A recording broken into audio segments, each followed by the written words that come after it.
evening. How many have heard of me before? How many have heard of Paul? I think I won that hunt. Come back to try to put my life and my book in perspective. I was so upset to discover that I had become the second-rate gospel in the New Testament. Looking through the New Testament, coming over in the airplane today from Galilee, I was somewhat chagrined to discover that Matthew came first. I'm often viewed as the gospel writer who's in second place, who has no verse stories and no endings to the gospel. And people often associate me with John Mark, who quit on the first missionary journey. And so I have a rather bad reputation, as you see. But I would like to come back this evening and address that situation, talk about my first-rate gospel, and also to center in on the story of the death of Jesus Christ, which I feel will be a very appropriate theme for this evening, and hopefully the gospel to be used this year at Easter time. I'm often viewed as in the shadow of Matthew, and the thing that stirs me most is throughout the last 100 years I've been interpreted over against Matthew or Luke or John. But I'd like to say to you that I'd like to stand on my own as the first-rate gospel. I was very happy to discover that about 100 years or so ago in Europe they finally discovered that Matthew and Luke had copied my gospel rather extensively. So I'm here to say that I was the model for the gospel and that other people have found my gospel very helpful in telling the story of Jesus. And I would like to share with you this evening that my gospel is a story. It should be discovered as a story or a narrative that can be told with a plot, also with main characters, and with theological interest running throughout. I'm very happy to say this evening that I told the story just like it was. How many of you appreciate people who tell the story just as it happened? They're blunt and honest. I do that. I don't mince any words at all from the very beginning. I start with the ministry of Jesus and his baptism. And I would suggest to you that some Christmas would be good to use my gospel for your preaching on the Christmas story for a change. Matthew has the wise men and Luke has the shepherds, but I begin with the preaching of Jesus and the gospel, and that's what Christmas is all about anyway, isn't it? Surprise the people in your church and preach on Mark one Christmas, and they might wake up there in the service and hear. They're so accustomed to hearing the Christmas stories from Matthew and Luke. I don't have a beginning, as some people have said, but I start with the ministry of Jesus. And I tell it just like it is. I'm not afraid to paint the face of Jesus in human terms and human emotions. And I really do give it to the disciples, those 12 who didn't understand the ministry of Jesus. Now, I'd like to establish right here at the beginning that I was very much under the influence of the Apostle Paul and not the Apostle Peter, as so many have said, because of one church father citation. But Paul was the one who influenced my gospel rather heavily, and the great country of Galilee in particular. People are always putting me in Rome, but as you'll discover, my gospel is the story of the countryside, and the fields, and of the lilies of the field. It's not an urban gospel at all, but one of the countryside. Following the death of Jesus on the cross, a group of us in Jerusalem came to Galilee and established a community. It was to this community that I wrote my gospel. A community of the followers of Jesus gathered around the Sea of Galilee, and Galilee is the central focus of my whole gospel. Even at the end, I direct the disciples to go to Galilee, and I will go before you, I say to the disciples. And so it's a gospel that reflects the theology of gathering Jews and Gentiles together and telling the story just as it happened. You might compare my story to Matthew and Luke's and see how blunt that I can be in describing things. To this day, most people have never captured my language. It's never quite been translated into English, as you might suppose. Some of the words were just too strong. Remember, the disciples were out in the boat, and the storm came up, and the waters were pouring into the boat, and the disciples go over to wake Jesus, who was asleep, with his head on a pillow. I might point out, I always love to put in little details. And Jesus awakes from his sleep, but the disciples, in shaking him, said, Master, Master, we are perishing. Don't you care that we are perishing? I just let the disciples say it. Rather harsh tones. Don't you care that we're perishing? And in Matthew records the story as the disciples saying, we are perishing, we are perishing. But I just tell it bluntly, don't you care that we're perishing? Jesus awakens and says to the disciples, have you no faith at all? Matthew looks, will indicate, where is your faith? I just say it bluntly. Have you no faith at all? And that's the best way to understand language, to make it as blunt as you can. Jesus came up against the demons, and I use a very strong word in the Greek. He was snorting like a horse. Harsh word. Nobody's ever translated it, but it's there. When Jesus was baptized, it said the heavens were pulled apart and ripped asunder. Or at the end of my story, when the veil of the temple was torn, I don't use the word torn, that mild and meek word. I said the veil was ripped asunder, torn to pieces. I love those harsh words. One occasion, Jesus had gone out into the hills to pray, and the disciples couldn't find him. And I just indicate he went out, and the disciples went forth, and they were hunting Jesus down like a wild animal hunt, trapping Jesus. Very strong word there. Then in the temptation of Jesus, there in that harsh language, I say, and Jesus was picked up and thrown out into the desert. Matthew describes it as Jesus was being led into the desert. I say he was picked up and thrown out into the desert. How many of you like harsh language? So I want you to hear me true tonight. The gospel's been left in the shadow because of some of the harshness. In fact, I say on several occasions, Jesus got angry. Matthew and Luke leave out the word anger. Another occasion, Jesus' family arrives, and they want to take Jesus home because they think he is beside himself. Matthew and Luke left that story out completely. So I'm not afraid to show the strong human emotion of both Jesus and the disciples, and to make the language strong.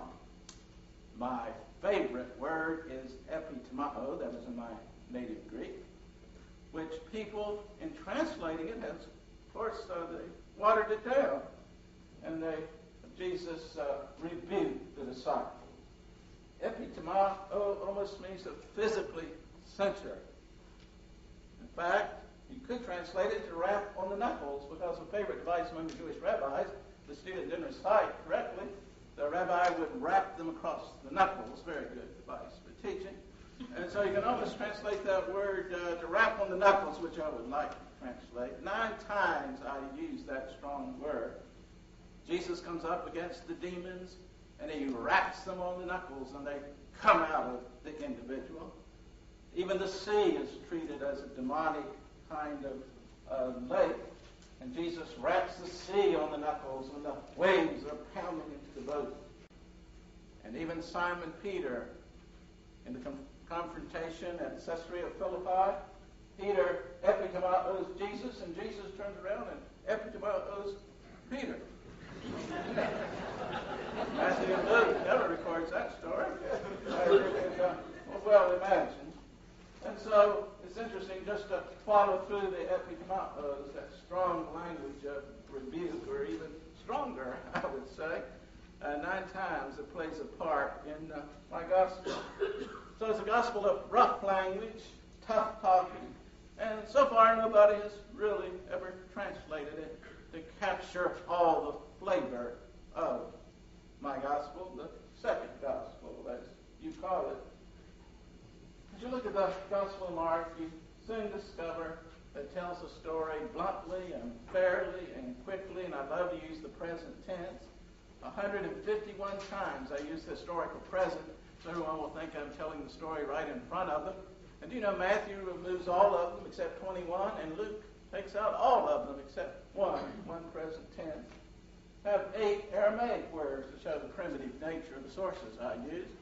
And Matthew just uses a few, and Luke takes out all the Aramaic terms. And Matthew and Luke were a little uptight about the roughness of my style and language, and they loved to polish it and make it into a smoother gospel. But I think you should just hear it as it was at the time I wrote. I have 6 mini-gospels within the gospel, you might say, and each mini-gospel has a theme. As you look at the 6 parts of my gospel, each one will stand alone if you so desire it. And in the first section, chapters 1:1 through 3:12, you encounter Jesus. He's identified through 5 confrontations with Jewish leaders and authorities. I have 13 of these controversy stories that serve as a backbone for my gospel. They build in intensity as you go on to the very last one when the authorities go out to try to plot to take Jesus' life. Controversy stories are very important. There are 5 in the beginning. And Jesus encounters Jewish officials and authorities. And through those encounters, which can be very harsh, and the language is rather harsh, Jesus is identified in a certain way. Now, as you look through the 6 mini-gospels, so to speak, there's a very important theme of geography that has meaning theologically, not just places, but throughout my gospel, the sea is the place of evil. This is where evil comes from, the sea. And the sea is always standing as a barrier zone to the ministry of Jesus. Have you ever wondered, as you read Mark, why Jesus crosses the sea so many times? Back and forth and back and forth. The sea is the barrier zone. On the west side of the sea, you have the Jews. On the east side of the sea, you have the Gentiles. And the whole mood of the gospel is to show Jesus' great desire to cross the sea and to take the gospel to the Gentiles. Some of my Pauline influence, by the way. Everything that happens on the western side of the sea among the Jews will be duplicated in my gospel, and the Gentiles on the eastern side of the lake. Thus I have 2 feedings in my gospel. Not only have the feeding of the 5,000 among the Jews, but also the feeding of the 4,000 among the Gentiles. And every time Jesus tries to cross the sea, there's a huge storm, as if to say that the sea itself is blocking the mission of Jesus. That's why Jesus epigrammatos sea. He wraps it on the knuckles to get those evil spirits out. He uses the same language that he used with the demons. Shut up and get out. Harsh language, by the way, it's never translated. It's almost like saying, be muzzled. Be muzzled like a dog, he said to the demons. And so it's very important to see the high mountaintops as places of revelation from God. The sea is a place of evil, and all 6 of the sections are marked. So in this beginning section, Jesus encounters the Jewish authorities, and also he encounters the demon-possessed people for the first time, and you have these harsh encounters, and you know exactly who Jesus is at the end of that first section in 1:1 through 3:12. The second gospel is by the sea.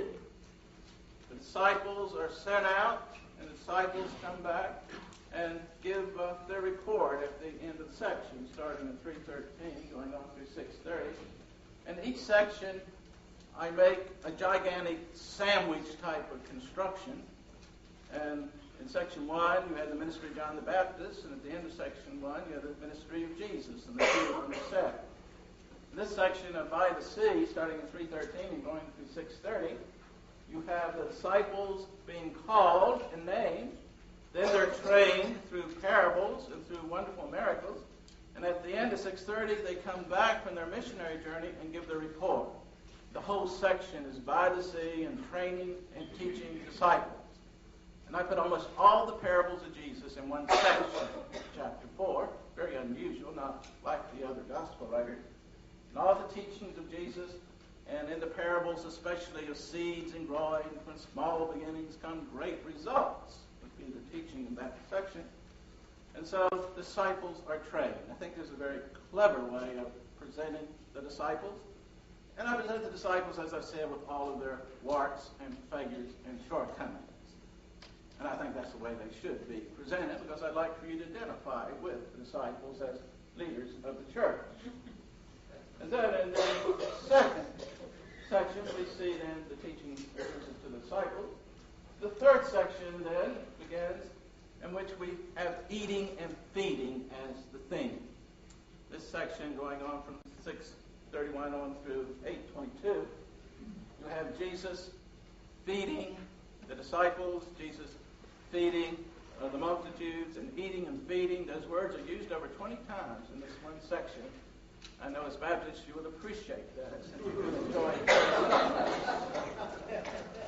So Jesus ministers to the people. You have the longest trip of Jesus up into the northern part of Galilee and on beyond, in which Jesus ministers to the woman who has a child who is ill, and she requests the crumbs that drop from the table. And all through the section you have the two feeding stories. At the beginning, the feeding of the 5,000. At the end, the feeding of 4,000 among the Gentiles, and everything in between, all about eating and feeding. I think that's a very clever way to set that whole section up. And people never give me any credit for such brilliance of writing stuff. But a great big ceremony of feeding 5,000, feeding 4,000, and everything in between deals with feeding. The controversy with the Jews is over eating with unclean hands. And so you go through the whole section in that fashion.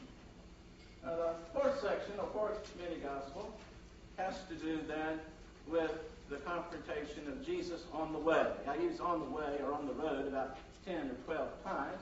That little phrase keeps coming back. And at the beginning, you have the healing of a blind man. And at the end of the section, you have a healing of the blind man. Isn't that clever? And in between, the disciples are blind as bats. So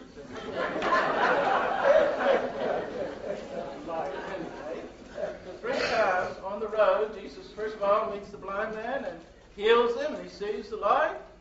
And then 3 times the disciples come to Jesus and misunderstand the nature of his gospel.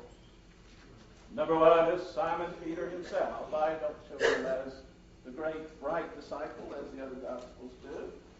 He is a leader of the 12. We have this confrontation in which we have the rebuking of Peter to Jesus. Jesus declares in 8:31 who he is. He's going to Jerusalem to die. He'll be resurrected. And Peter comes up with the wrong conclusion. The only time Jesus ever called anybody Satan, he called Simon Peter Satan, the leader of the disciples. It's very interesting to compare Matthew's account of the same story. There's no rebuking on Peter's part, and Peter gets blessed for his insight. But in my gospel, they just get rebuked. And so Peter comes with an incomplete answer and fails the test there at Caesarea Philippi. Then they're on the road again. There's my theme, going down the road. Jesus, once again in 9:31-32, tells them he must suffer and die. Looks over the disciples, they're busily talking. And Jesus wonders, what great theological insights they've been talking about. He turns to the disciples and says, what were you talking about when you were on the road? They go sheepishly sad. We were talking about who's the greatest in the kingdom of God. And Jesus said, what? Who's the greatest in the kingdom of God? Who's going to be the greatest? They get back on the road again, heading toward Jerusalem and to the summit. Blind man's already been healed. The disciples are failing the test. Once again, Jesus in 10:31 tells the disciples, I must go to Jerusalem and die. It's the longest of the passion statements. And be crucified, be spat upon, and I'll be resurrected. He sees James and John over there discussing. He's so happy they finally received the insight. He turns to James and John and says, now, what were you discussing when we were on the road? My Lord, grant us the chief seat in your kingdom. Sit on your right hand. Jesus said, what?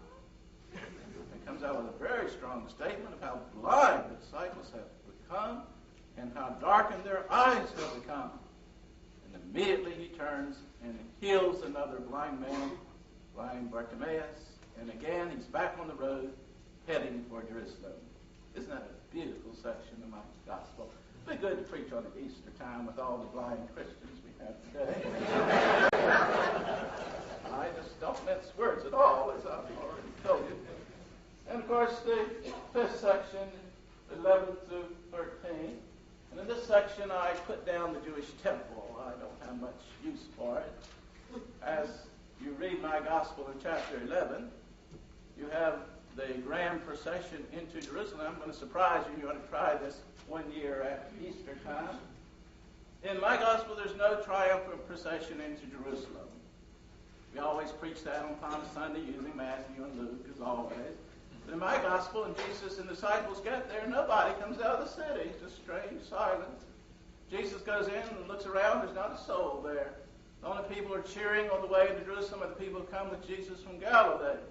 When you read Matthew's story, the host of Jerusalem come out of the city, greet Jesus and yell and so forth. In my gospel, he gets the complete silent treatment. Try that some year on Palm Sunday. The Mark story instead of Matthew and Luke, and tell it just like it is. And at the beginning of this section, maybe section 5, you have then the story of the cleansing of the temple. And then at the bottom of the section, in chapter 13, the prediction of the destruction of the temple. And I portray the Jewish temple as barren as the old fig tree, and I put those two stories together. I'm the only gospel writer to do that. So the Jerusalem temple, as I say very nicely, quoting the words of Jesus, as we stand on the Mount of Olives, you see the Temple Mount, and I record the words of Jesus. If you have faith, you can take that whole Temple Mount. If you look over your other shoulder on the Mount of Olives, you see the Dead Sea. You can throw the whole sea into the temple. And I called the disciples to go to Galilee. And you know the first thing the disciples did after the death of Jesus? Went right back to Jerusalem. Always dull and dense, those disciples. Well, my final section, one I'd like to emphasize this evening, I think it would be very nice for Easter meditation, is my famous Passion story. It's the 6th section, chapters 14 through 16. There we have the story of Jesus' death. And let me tell you, if you preach from my Easter story, the people will stand up in excitement because my story is so different from the rest. It's somber. It's dark. There's not a breath of light in that whole story. Jesus is put to death in a gruesome fashion. There's nothing to ease the tension of the story. In fact, the only words of Jesus from the cross are words of lament. Why have you forsaken me? Jesus screams it out, I say. The last words of Jesus, a scream, an audible scream, a loud voice crying out, why have you forsaken me? And Jesus dies on the cross. No other words I record in my gospel. We always bring in the other words from Matthew, Luke, and John. But I paint a somber story. Really, today I can't understand why Christians wear these crosses around their necks. It was a horrible, cruel way of killing people. It'd be like wearing a little electric chair around your neck today on the charm. It's a horrible kind of death, as you can imagine. And Jesus died there on the cross, screaming out that tormented cry. And there was darkness over the whole land, and the veil of the temple was actually ripped apart into little pieces as the whole world shouted out against this terrible death of Jesus. It makes you think when you read chapters 14 through 16 of my gospel. I don't make it pretty at all. I just tell it like it is. Somebody appreciate that. Dare to use my gospel at Easter time. A feature of this final Passion section of my gospel are 3 wonderful sandwiches. And I'd like to explain these sandwiches to you now, because I'm the proudest of these than any other attribute of my gospel, and you have a list of them. I use a little American terminology there, maybe Canadian, in which I'm the only gospel writer to receive in my tradition stories about Jesus. And I love to split one story apart and insert another story in the middle. The other gospel writers just tell them 1, 2, 3, 4. But this is a brilliant type of writing, I must say, in a modest way. And many of the Greeks used it, by the way. So take one story, insert another story in the middle, and the outer story interprets the inner story. There are 12 of these scattered throughout my gospel. And there are 2 stories or 3 stories in almost every one of the 6 mini-gospels. But in the final one, I want you to look at the last 3 stories. They're all found in the Passion area. And I want to show you how exciting these stories can be. And each story has a little phrase in the Greek language that holds the whole sandwich together. By the way, in the section about the temple, I take the story of Jesus cursing the fig tree, and people have often wondered about it, and insert also the story in the midst the cleansing of the temple. This way it makes sense. Why did Jesus curse the fig tree? People have always asked that when they read Matthew and Luke. Jesus is on the way to Jerusalem, sees the fig, does not have fruit on it, he curses it, goes into the temple, finds the temple with no fruit either, places a curse on the Jewish temple, comes back out and sees the fig tree all shriveled up. The outer story interprets the inner story, and it makes much more sense that it's a parable telling us about Jewish worship. The fact that the fig tree is all shriveled up and dead with no fruit, and when Jesus enters the temple, it's become a house of thieves, a den of thieves, and a place for prosperity, and a place of just marking time. So the sandwich is a wonderful way of holding that together. Or I take, for example, the story of the woman with the issue of blood, and also the little girl who's nearing to death. So I take the story of the little girl who's nearing to death, split it apart, insert in the middle the story of the woman with the issue of blood, and makes a double wonder story, and the number 12 holds the whole sandwich together. The little girl is 12 years of age, and the woman has had this sickness for 12 years. Isn't that brilliant to tie the stories together in such a wonderful way? So there are 12 wonderful marking sandwiches. It's such a brilliant device. I want all of you to take a pledge with me on this first night of the lecture series. Would you raise your right hand and repeat after me? Raise your right hand and repeat after me. I pledge at some time in my ministry, I will preach one of the marking sandwiches.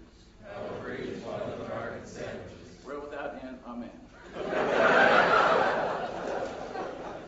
I'm trying to start this new movement, get my sandwiches out into the modern world. It might surprise the people some morning to say that you're going to preach from a marking sandwich. It's quite exciting. Well, look at these three marking sandwiches in the Passion narrative. Very nice, starting in chapter 14, 1 and 2. Very interesting device. You have the leaders, Jewish leaders, plotting to take the life of Jesus. At the bottom of the sandwich, 7 through 9, you have Judas joining the leaders.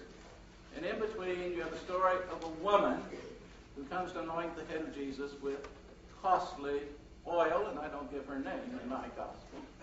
And so on the outside, you have the Jewish officials plotting the death of Jesus.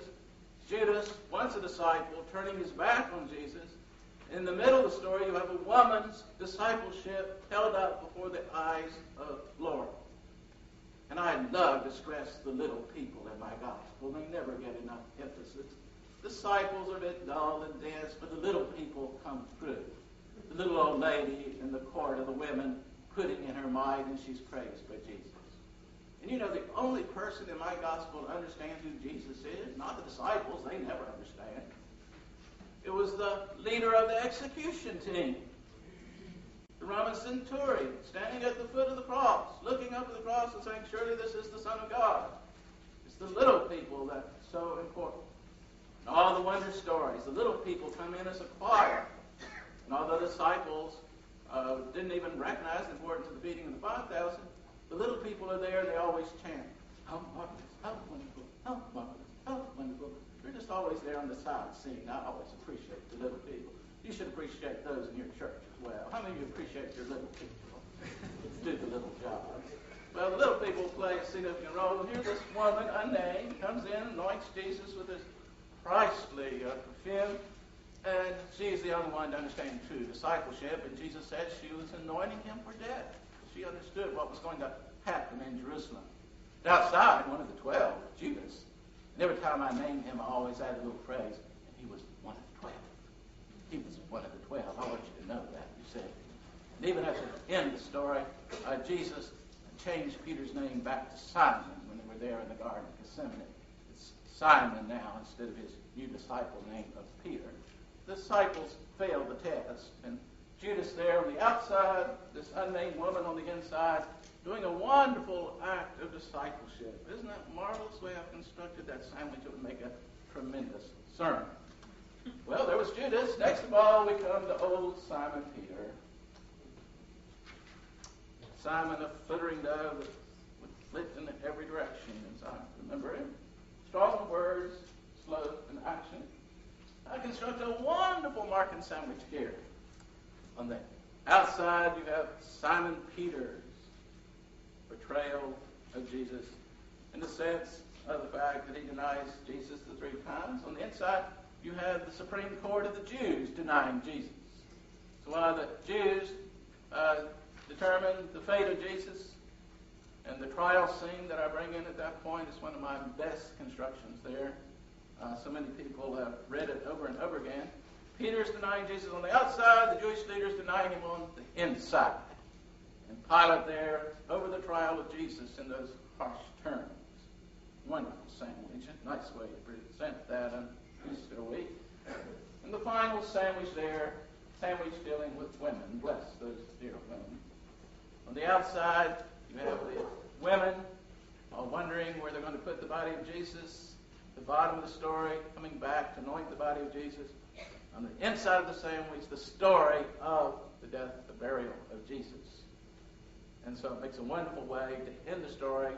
The women were there at the cross, and the women were also there on the day of resurrection. A wonderful way to end the Easter story. So 12 wonderful marking sandwiches that punctuate my gospel and all 6 mini-gospels as a way of bringing the gospel alive during Passion Week. You can read Matthew next year, and you can read Luke the year after that, but this year use Mark. How many of you today are convinced that I am a first-rate gospel writer? Come on.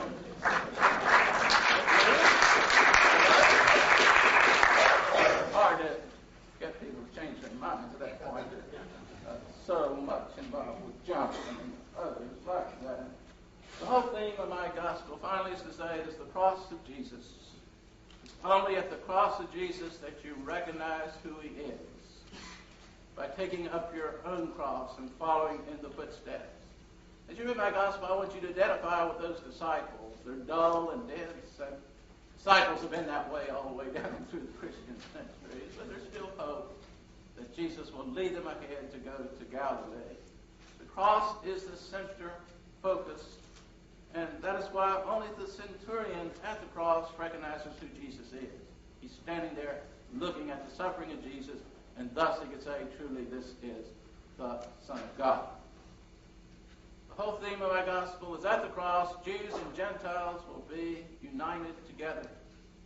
It comes off so nicely with the theme of bread. It's the feeding of the 5,000 among the Jews, and 12 basketfuls are left over, symbolizing Judaism. 4,000 among the Gentiles, 7 baskets full left over, emphasizing 7, the number of the Gentiles, universalism of the whole world. And from that, as they're traveling back across the sea, disciples are in the boat. Now they've just seen Jesus feed 5,000 people. They've just seen Jesus feed 4,000 people. And Jesus asks them the question I want you to answer. 12 basketfuls for the Jews and 7 for the Gentiles. And Jesus said, when I fed 5,000 people, how many baskets were left over? Said it louder than that. How many basketfuls were left over? 12. When I fed 4,000 Gentiles, how many baskets were left over? 7. How many were left over? 7. And the disciples were hungry coming back across the lake. And they said, Jesus, where are we going to get some bread? And Jesus said, what? There was 1 loaf of bread in the boat. I said, that very explicitly. But the Jews and the Gentiles, one people will come forth, symbolized in the 1 loaf of bread. The disciples didn't even recognize him. All the way through my gospel, I emphasize the messianic secret of Jesus. I always tried to keep it hidden. That Jesus had come into the world, tried to bring Jews and Gentiles together. People didn't recognize him. There were people in my church who only wanted to see the great wonder worker, the Davidic kind of Messiah. They didn't realize that Jesus had to suffer. So the main theme of my gospel in chapter 8 especially is to show that the true Messiah is one who will suffer and die on the cross. And the demons call out the wrong view. You're the mighty Son of God. You're coming on the clouds. And Jesus tells them to shut up.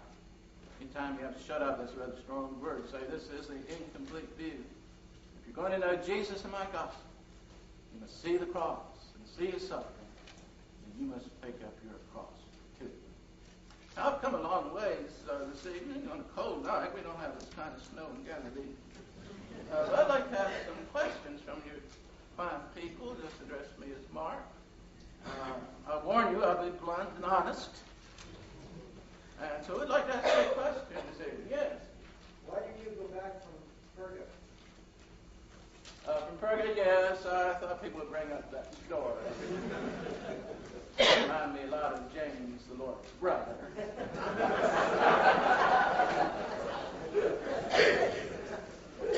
I was a little concerned when I was on that journey that perhaps Paul was going in the wrong direction of bringing Gentiles into church. And I was just a young teenager, and so I'd rather go back to Jerusalem. The worst part of the journey, 100 miles up to the mountains, was ahead. But you can't always hold that against me, can you? How many will forgive me for that? Thank you very much. In the back, yes. Yeah, it's a privilege having Mr. Mark here tonight. And Mark, yes. And I thought some of the pertinent questions which have been bothering my mind will be answered from you when we get to heaven. Now you are here. Now you can.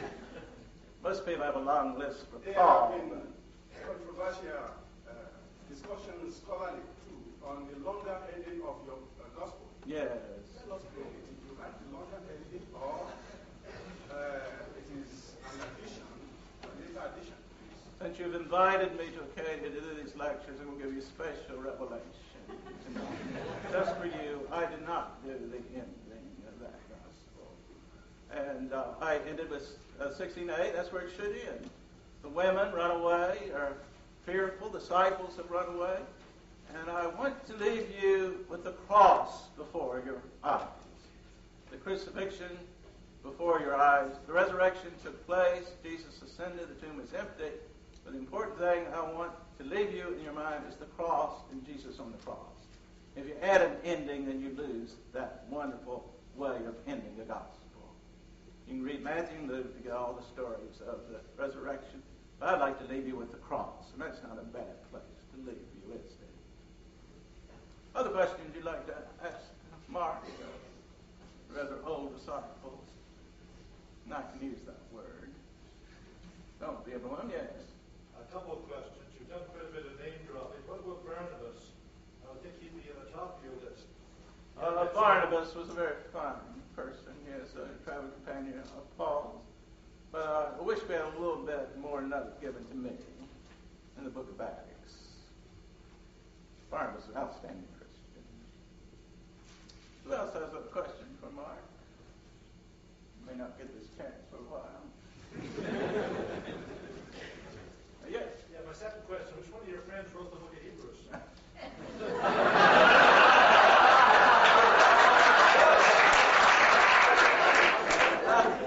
My second revelation just for you Acadia people. You'll appreciate that. Lydia wrote the book of Hebrews.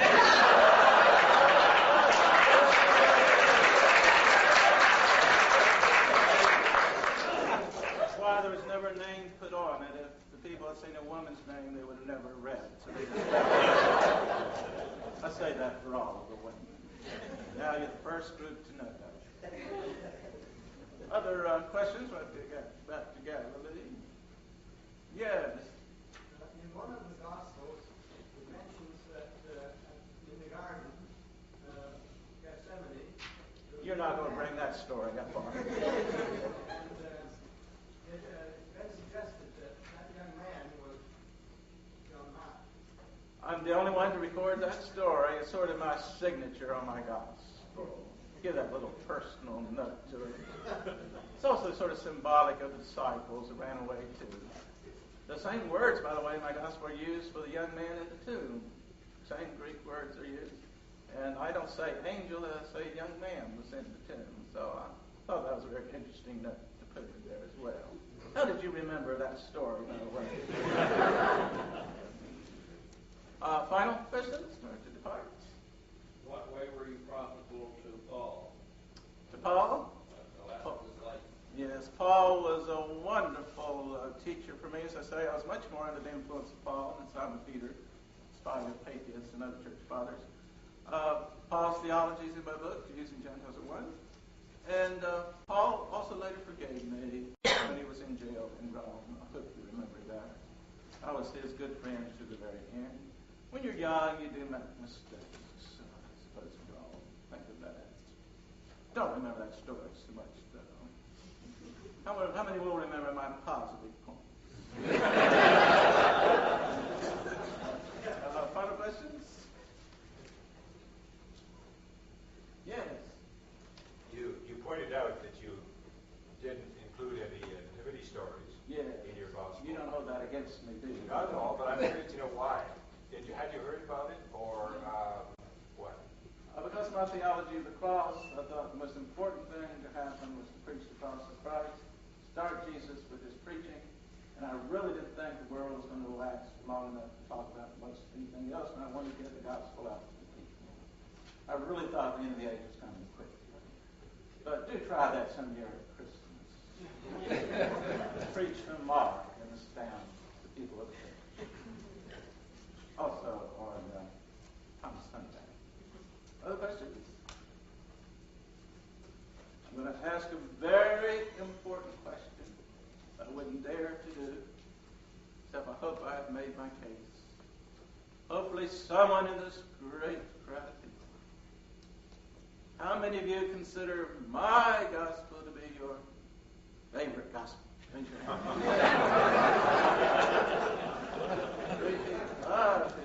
Wonderful. I hope the number will increase. And the gospel Mark will become a favorite for you. I, Mark, have come back in the ancient world to tell you about my gospel.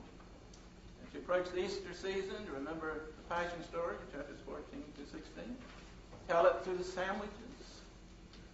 And to help you understand that I brought all of my ability, all the excitement of my language, and dedicated to God and allowed him to use my body. And I am so thrilled that you folks now have 4 gospels. Never try to push them together. They're 4 unique paintings of the face of the Lord. And above all, allow my face of Christ to be seen in your world of 1998. May God bless all of you. Shalom and shalom.